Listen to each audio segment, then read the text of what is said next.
Para kami dari kelompok 12 yaitu Sistem Pemerintahan Negara Spanyol. Di sini dengan saya Ariela, Niken Putri Adilia, Putri Aulia Salsabila, Rafli Kinmastiar, Abian Safli. dan di sini kami tidak akan berlama-lama lagi. Mari kita tonton videonya. Spanyol merupakan suatu negara di dunia yang berlokasi di ujung barat dari Eropa. Negara tetangga dari Portugal ini memiliki ibu kota yang berlokasi di Madrid.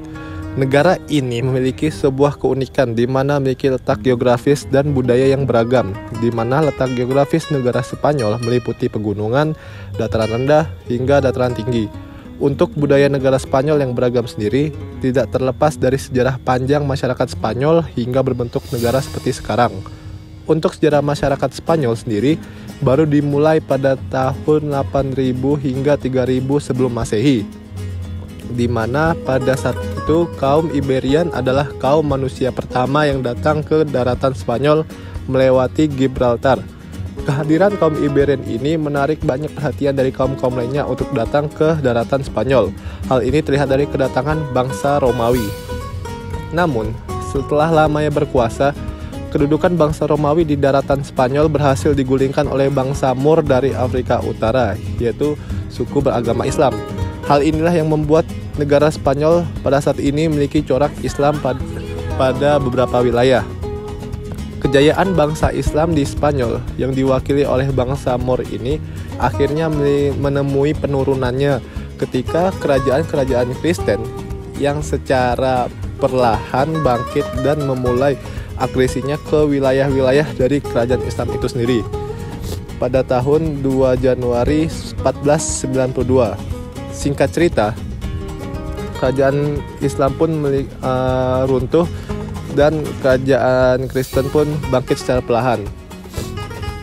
Dalam melihat budaya politik suatu negara, kita dapat melihat proses terbentuknya dari 3 faktor, yakni defining event atau memberikan makna akan peristiwa, repeated experience atau pengulangan pengalaman, dan socialization atau sosialisasi. Untuk kasus negara Spanyol sendiri, budaya politik yang terbentuk disebabkan oleh faktor defining event atau maknai peristiwa.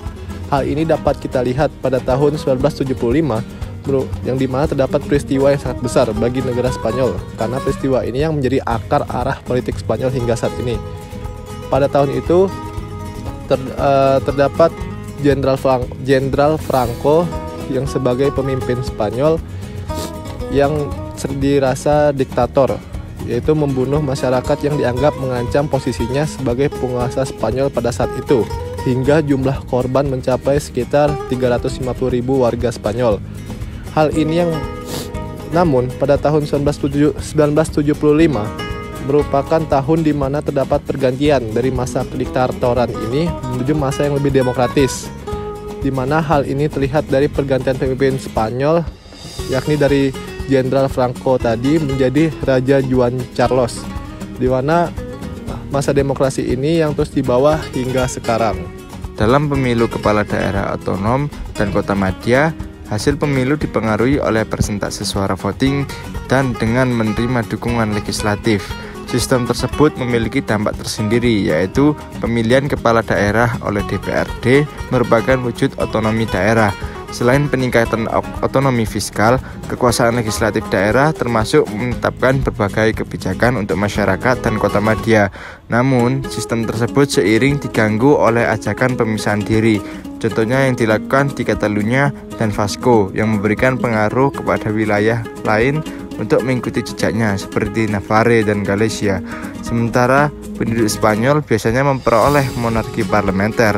Ada tantangan dari kerumunan generasi muda Spanyol dengan alasan bahwa setiap seseorang dilahirkan disertai hak dan kewajiban yang sama rata, yaitu tidak ada yang dilahirkan dengan disertai hak istimewa. Sistem pemerintahan Spanyol menganut sistem pemerintahan kerajaan parlementer yang memiliki ibu kota disebut Madrid. Spanyol memiliki pembagian administratif yaitu 17 komunitas otonom dan 2 kota otonom. Konstitusi negara Spanyol itu sendiri pada tanggal 6 Desember 1978 berlaku pada 29 Desember 1978 dan diperbaharui pada tahun 1992. Selain itu, Spanyol menganut sistem pemerintahan monarki konstitusional, yaitu sistem pemerintahan yang kepala negaranya dipimpin oleh raja, dan sistem pemerintahannya yaitu Perdana Menteri yang dipilih berdasarkan pemilihan umum parlemen pada 4 tahun sekali. Pembentukan pemerintahan yang dibentuk oleh raja ini memberikan peran kepada parlemen atau DPR sebagai pemegang kekuasaan tertinggi pada sistem monarki. Parlementer ini untuk kekuasaan eksekutif dikendalikan oleh seorang kabinet atau perdana menteri yang mempunyai tanggung jawab akan parlemen. Seorang raja berguna sebagai kepala negara atau simbol kekuasaan yang keberadaannya tidak dapat diganggu-gugat. Sistem hukum pada negara Spanyol itu sistem hukum perdata yang diterapkan sesuai kondisi wilayah masing-masing dan menerima klausul yurisdiksi wajib statuta Mahkamah Internasional. Pemerintahan eksekutif di negara Spanyol yaitu Kepala Negara atau Raja Juan Carlos I sejak 22 November 1975 atau putra mahkota Pangeran Felipe. Yang kedua, Kepala Pemerintahan Perdana Menteri Mariano Rajoy sejak 20 Desember 2011, Wakil Perdana Menteri I Soraya Sáenz de Santa Maria sejak 22 Desember 2011. Kekuasaan legislatif atau Kongres Deputi atau Majelis Tingkat Rendah. Yang kedua, Senat, Majelis Tingkat Tinggi.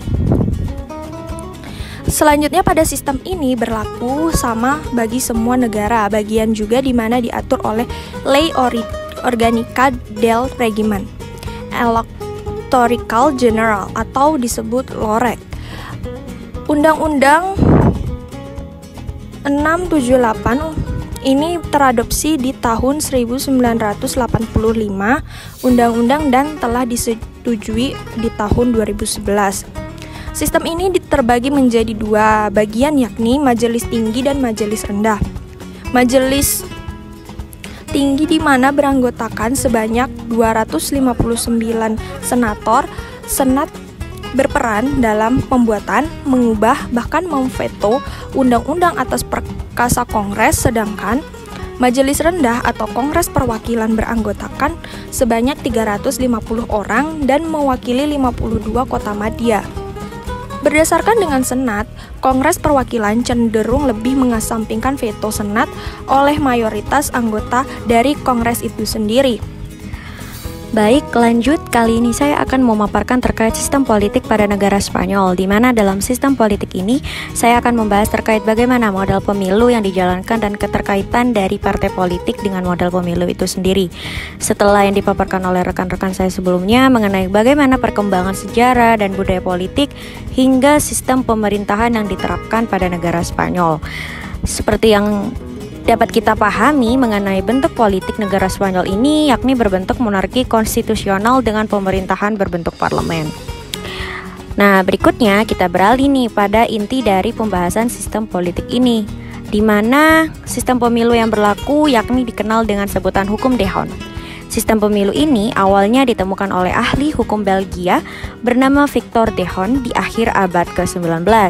Sistem hukum D'Hondt sendiri dalam perhitungannya berdasar pada proporsional, di mana jumlah suara diperoleh dari masing-masing kandidat yang kemudian dibagi antara 1, 2, 3, dan seterusnya, menyesuaikan banyaknya kursi di daerah pemilihan tersebut.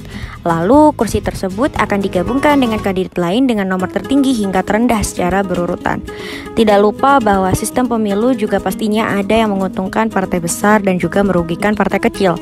Namun hal ini malah menjadi kontroversi, di mana sebenarnya sistem pemilu ini sangat tidak proporsional, yang mana terkadang formasi dengan suara lebih sedikit mendapat hasil yang lebih banyak, bahkan sebaliknya.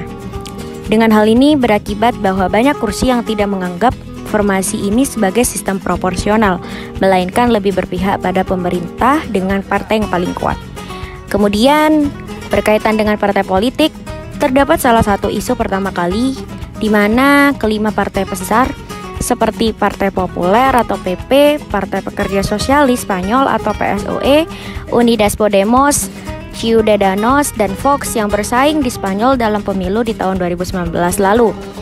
Dari kelima partai tersebut mempertahankan kebijakan yang berbeda tentang ekonomi, imigrasi, keadilan, dan kaitannya dengan krisis tuntutan akibat gerakan kemerdekaan di Catalonia, di mana pada saat itu di tahun 2017 ketika pasal 155 konstitusi Spanyol diterapkan yang berujung pada kekalahan PSOE hingga memunculkan Vox atau Cayetana Álvarez de Toledo. Sebagai hasil dari dukungan partai politik yang memiliki suara terbanyak, jika dilihat berdasar data dari Dynamic Transparency Index atau DINTRA di tahun 2019, partai politik PSOE menempati urutan pertama dan diikuti PP dengan selisih persentase yang sangat mendekati. Dalam melihat dinamika yang terjadi di Spanyol dapat kita lihat dalam peristiwa pemilunya. Pada saat itu, pemerintah sosialis Spanyol pada pemilihan yang diadakan ketiga kalinya dalam kurun waktu 4 tahun telah mengklaim kemenangan. Tetapi hal ini tetap menjadi sebuah kegagalan dalam mempertahankan mayoritasnya. Partai Perdana Menteri Pedro Sánchez memenangkan sebanyak 29% suara dan memerlukan Podemos sebagai sayap kiri atau partai regional dan regional kanan tengah untuk menciptakan suatu pemerintahan. Hal ini menjadi pertama kalinya ketiga formasi yakni PP, Ciudadanos, dan Vox tampil bersama dalam demonstrasi publik, memberikan ruang khusus dan pengakuan kepada formasi Vox sayap kanan radikal yang relatif rendah hingga ikut campur dalam Pilkada Andalusia pada 2018. Kali ini, untuk pertama kalinya dalam sejarah, ketiga kubu dengan bersatu dalam gerakan anti-Sánchez memproyeksikan koalisi sayap kanan yang mencakup dan menormalkan sebuah partai sayap kanan ekstrim sambil memberikan liberal. Pada bagian terburuk dari pemilu di Spanyol, Partai Rakyat hanya mementingkan 66 kursi dari 137 kursi pada periode sebelumnya. Sementara itu, saat di parlemen Partai Sosialis memenangkan 123 kursi dan mitra koalisi Podemos sebanyak 42. Kekalahan bersejarah Partai Rakyat berarti tidak ada peluang meskipun memperoleh dorongan positif dari Partai Ciudadanos dan Vox dengan pemimpin Pablo Casado yang mengumumkan bahwa partainya akan menjadi satu untuk membentuk sebuah partai yakni satu kekuatan oposisi koalisi. Vox menerima 10% suara, dengan demikian 24 kursi di parlemen. Jumlah pemilih mencapai 75,8%, tertinggi sepanjang masa dan 9 poin persentase lebih tinggi daripada pemilihan parlemen. Sebelumnya pada tahun 2016, sengketa hukum dipandang sebagai hilangnya monopoli di bidang penting setelah kubu Partai Rakyat, Ciudadanos, dan Vox bersaing untuk mendapatkan kekuasaannya. Yang terakhir adalah fun fact Spanyol, adanya kelompok kepentingan di samping partai politik yang dimana memiliki fungsi untuk mempengaruhi pemerintahan dan mengambil kebijakan sesuai apa yang diinginkan kelompoknya. Spanyol sendiri memiliki 7 kelompok kepentingan, yaitu bisnis kepemilikan tanah, gereja Katolik, Serikat Pekerja Independen, Konfederasi Majikan dan Pekerja, Asosiasi Korban Terorisme, dan terakhir mahasiswa. Fun fact kedua ialah pemilihan Perdana Menteri Sánchez pada tahun 2019. Para warga Spanyol khawatir adanya pemilihan ini karena keadaan ekonomi yang tidak stabil. Setidaknya 57% masyarakatnya mengatakan buruk. Kebanyakan orang Spanyol pesimis karena masyarakat hanya memiliki sedikit kepercayaan terhadap pejabat serta banyaknya ketimpangan pendapat. Yang ketiga adalah terpilihnya Perdana Menteri Sánchez. Perdana Menteri Sánchez terpilih dari kurang lebih 350 parlemen. Sánchez terpilih 60% dari jumlah kursi dan sisanya memilih abstain. Sánchez mampu menaikkan jumlah vote partainya menjadi 29%. Governing parties yang terjadi, Partai Sosialis memilih 166 kursi pada parlemen dan menyisakan 11 kursi kosong. Yang keempat adalah Partai Nasional menuntut Sánchez pada bulan Februari. Partai Rakyat, Warga, dan Partai Nasional Konservatif melakukan demonstrasi dengan slogan Hentikan Sánchez yang dimana bertujuan untuk demokrasi Spanyol, tidak untuk dinegosiasi dan mencegah berkembangnya Partai Sosialis. Di sini Sánchez sangat menghormati para demonstran dan Sánchez akan membuat anggaran baru agar tidak terjadinya pemilihan baru. Nah, kita telah sampai pada penghujung video materi. Kami harap video ini bisa membantu teman-teman dalam memahami sistem pemerintahan yang ada pada negara Spanyol. Kurang lebihnya, kami dari kelompok negara Spanyol meminta maaf jika ada kesalahan dalam penyampaian materi. Gracias.